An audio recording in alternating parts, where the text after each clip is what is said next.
అదే RTV app వార్తల్ని క్షణాల్లో చదివే అవకాశం ఉంటుంది. ఒక న్యూస్ పేపర్, ఒక టెలివిజన్ ఛానల్ మీ చేతుల్లో ఎప్పుడూ ఉంటాయి. ఆంధ్రప్రదేశ్ పీసీసీ అధ్యక్షురాలిగా షర్మిల బాధ్యతలు తీసుకున్న వెంటనే ఆమె జిల్లాల పర్యటన చేస్తూ క్యాడర్ అంతా కూడా సమాయత్తం చేస్తూ నేతలకి దిశానిర్దేశం చేస్తున్నారు. అయితే వైసీపీ ప్రస్తుతం షర్మిల మీద తీవ్రస్థాయిలో, ఆమె కుటుంబం మీద, ఆమె వ్యక్తిగతం మీద తీవ్రస్థాయిలో విమర్శలు చేయడంతో పాటు సోషల్ మీడియా వేదికగా చాలా విష ప్రచారం చేస్తున్నట్టు కాంగ్రెస్ పార్టీ నేతలు తీవ్రస్థాయిలో మండిపడుతున్నారు. ప్రస్తుతం మనతో పాటు తులసిరెడ్డి ఉన్నారు, కాంగ్రెస్ పార్టీ సీనియర్ నేత.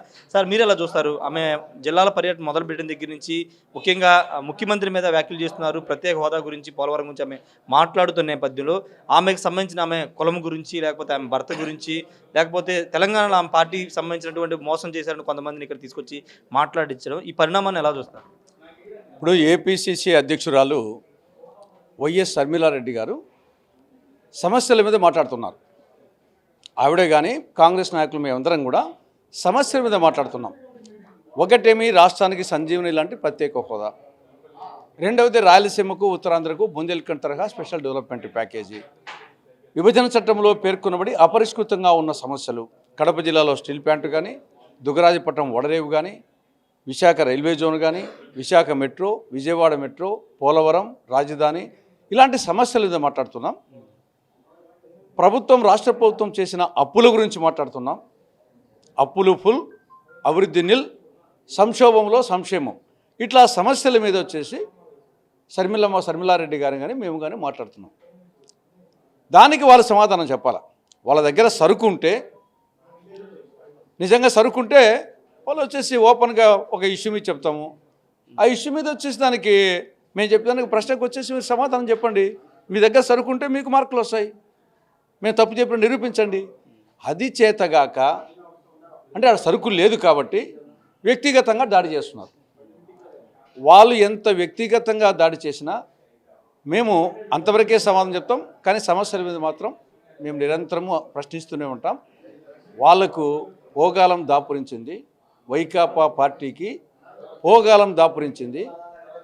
ఓగాలం దాపురించిన వాడు హితుల వాక్యము, అరుంధతిని, దీప నిర్వాణ గంధము వినడు, కనడు, మూర్కొనడు అని మిత్రలాభంలో పరవస్తు చిన్నేశ్వరుడు చెప్పాడు. ఆ విధంగా పోగాలం దాపురించింది ఆ పార్టీకి. వినాశకాలే విపరీత బుద్ధి. వాళ్ళు ఎంత వ్యక్తిగతంగా షర్మిలారెడ్డి మీద అటాక్ చేస్తారో వాళ్ళ పార్టీ రోజు రోజుకు ప్రజలకు దూరం అవుతుంది.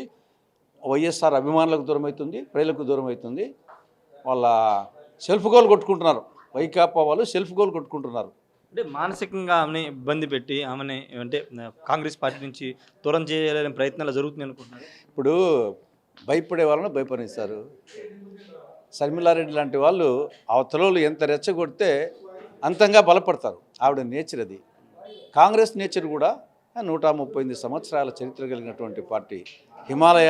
హిమాలయాల వలె ఉన్నతమైంది, గంగానది వలె పవిత్రమైంది, మర్రి చెట్టు వలె విస్తృతమైంది.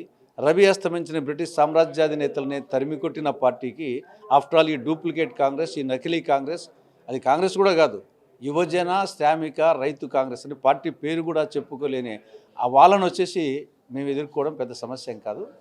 ఆవిడ ఎదుర్కొంటుంది, మేము ఎదుర్కొంటాం. వాళ్ళ యొక్క గొయ్యి వాళ్ళే తవ్వుకుంటున్నారు. అంటే నిన్న మొన్న షర్మిల వైఎస్ఆర్ కాంగ్రెస్ పార్టీ కొత్త అబ్రివేషన్ చెప్పారు, దాన్ని ఎలా చూస్తారు? కరెక్టే కదా. ప్రాక్టికల్గా వై అంటే వైవి సుబ్బారెడ్డి, ఎస్ అంటే సాయిరెడ్డి, ఆర్ అంటే రామకృష్ణారెడ్డి. కాబట్టి ప్రస్తుతానికి వీళ్ళ ముగ్గురి చేతిలో జగన్ రెడ్డి ఒక బందీ అయి ఉన్నాడు, కీలుబొమ్మ అయి ఉన్నాడు. మళ్ళీ రాబోయే రోజుల్లో మళ్ళీ పాత్రదారులు వేరు కావచ్చు. మళ్ళీ ప్రస్తుతానికి వచ్చేసి వీళ్ళ ముగ్గురి చేతిలో ఆయన కీలుబొమ్మ కాబట్టి ఆవిడ కరెక్ట్గా చెప్పింది. అదేవిధంగా బీజేపీ అంటే బి అంటే బాబు, జే అంటే జగన్, పి అంటే పవన్. అదే వైఎస్ఆర్ అంటే వై అంటే వైవి సుబ్బారెడ్డి, ఎస్ అంటే సాయిరెడ్డి, ఆర్ అంటే రామకృష్ణారెడ్డి. జీడిపి బీజం జీ అంటే గ్యాస్, డి అంటే డీజిల్, పి అంటే పెట్రోల్. సరే, ఇంకొక నిన్న కీలక పరిణామం కడపకు సంబంధించినట్టు సునీత గారు భేటీ అవ్వడం, దాదాపు 2-3 గంటలు ఆమె చర్చించుకున్నారు. కడప జిల్లా నుంచి ఏమన్నా పోటీ చేసే అవకాశం ఉంది సునీత గారు? ఇప్పుడు వాళ్ళిద్దరూ తరచుగా కలుస్తూ ఉంటారు. ఈ లోపల ఈవిడ పొలిటికల్గా తిరుగుతుంది కాబట్టి ఛానల్లో కాబట్టి ఆవిడ వచ్చి కలుసుకోవడం జరిగింది. డెఫినెట్గా వచ్చేసి ఎన్నికలు దగ్గరలో ఉన్నాయి కాబట్టి ఎన్నికలకు సంబంధించినటువంటి వ్యూహం మీదనే ఖచ్చితంగా చర్చించుంటారు. మరి ఏమి చర్చించారు, ఏమి నిర్ణయానికి వచ్చారనేది ఇంకా పూర్తిగా బయటికి రాలేదు. సార్, ఫైనల్గా మీ అబ్జర్వేషన్ ఏంటి? షర్మిల బాధ్యతలు తీసుకున్న తర్వాత ఆమె గ్యాప్ లేకోకుండా వరుసగా శ్రీకాకుళం నుంచి మొదలుపెట్టి కడప వరకు, ఏడుపుల పై వరకు ఆమె తిరుగుతూ ఉన్నారు. ఎలాంటి గ్రాఫ్ కనబడుతుంది? కొడితే కొట్టాలిరా 6 కొట్టాలి. కాబట్టి మేము ఖచ్చితంగా వచ్చేసి షర్మిల గారి నాయకత్వంలో ఖచ్చితంగా 2024 సార్వత్రిక ఎన్నికల్లోనే అటు కేంద్రంలో ఇటు రాష్ట్రంలో కాంగ్రెస్ పార్టీ కేంద్రంలో వచ్చేదానికి ఎంపీల సహకారం ఉంటుంది, రాష్ట్రంలో అధికారంలోకి వస్తాం, ప్రత్యేక హోదాను మిగతా చట్టం అంశాలు అమలు చేస్తాం. ఖచ్చితంగా మన కర్ణాటకలో కాంగ్రెస్, నిన్న తెలంగాణలో కాంగ్రెస్, రేపు ఆంధ్రప్రదేశ్లో కాంగ్రెస్.